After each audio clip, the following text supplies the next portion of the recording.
C പൊതുവെ റോബറിയിൽ mail dominance ആണ് കണ്ടുവരുന്നത്. അപ്പം അതിലൊരു മാറ്റം വരുത്താൻ വേണ്ടിയാണ് ഞാൻ നിങ്ങൾ രണ്ടുപേരെയും റിക്രൂട്ട് ചെയ്യാൻ തീരുമാനിച്ചത്. ചേട്ടനാ തൊരപ്പം കൊച്ചിനോട് മോനല്ലേ? യെസ് യെസ് യെസ്, താനൊരു പെരുങ്കളിയാണ് തന്നെ മുഖത്ത് എഴുതി വെച്ചിട്ടുണ്ട്. പക്ഷേ ഈ കുട്ടി ഷീ ലുക്സ് സോ ഇന്നസെന്റ്. അതാണ് ഇവളുടെ കളത്തരം. ഇവളുണ്ടല്ലോ ഓൺലൈൻ ഗെയിം കളിച്ചാലേ ലക്ഷങ്ങൾ ഉണ്ടാക്കാന്ന് പറഞ്ഞിട്ട് എന്നെ കൊണ്ട് എന്റെ വീടും പറമ്പും വരെ വിൽപ്പിച്ചവളാണ് ഇവള്. ഓ പിന്നെ ആരെങ്കിലും എന്തെങ്കിലും പറയുമ്പോഴേക്കും വീടും പറമ്പ് എഴുതി കൊടുത്ത് ഇവളൊക്കെ ഭൂലോക തോൽവിയാണ് സാർ. ഇവളൊക്കെ ടീമിലെടുത്തല്ല, നിങ്ങൾ പിന്നെ പുറലോകം കാണില്ല. ഓ ഷട്ടം! ഇതാണ് ഈ പെണ്ണുങ്ങൾ റിക്രൂട്ട് ചെയ്യാത്തത്. പ്രത്യക്ഷത്തിൽ കാണാൻ പാവങ്ങൾ നിങ്ങളാണെങ്കിലും ആണുങ്ങളെക്കാട്ടും കൂടുതൽ കള്ളം പറയാനും ചെയ്യാൻ എളുപ്പം നിങ്ങൾക്കാം.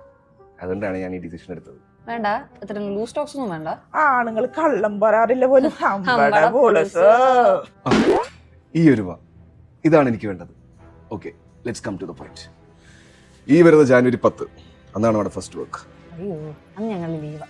അത് ഞങ്ങൾക്ക് എന്ന് സ്വന്തം പുണ്യാണ് പടത്തിന് പോകണം. ടീച്ചർ കണ്ടില്ലേ, സൂപ്പറാ. ഒരു പള്ളിയച്ഛൻ റൂമിൽ ഒരു പെണ്ണ് വിട്ടു, സീനാവും. എന്നിട്ട് അതിലൊരു കാര്യം ചെയ്യും, എനിക്കൊരു ടിക്കറ്റ് എടുത്തോ. റോബറി നമുക്ക് നെക്സ്റ്റ് ഡേയിലേക്ക് ആക്കാം. ഞാൻ ചായ അടിച്ചിട്ട് എന്നിട്ട് ഞാൻ പ്ലാൻ ചെയ്യാം. പെട്ടെന്ന് ക്യാഷ് ഉണ്ടാക്കാൻ എൻ്റെ ഒരു ഐഡിയ ഉണ്ട്. എന്താണാവോ? എന്റെ ബയോയിൽ ഒരു ലിങ്ക് ഉണ്ട്, അതിൽ കയറി നമുക്കൊരു ഗെയിം. എന്റെ പൊന്നു മോളെ, നീ നിർത്ത്, നീ ഇരുന്ന് കളിക്കുക, എന്നെ വിട്ടേക്ക്.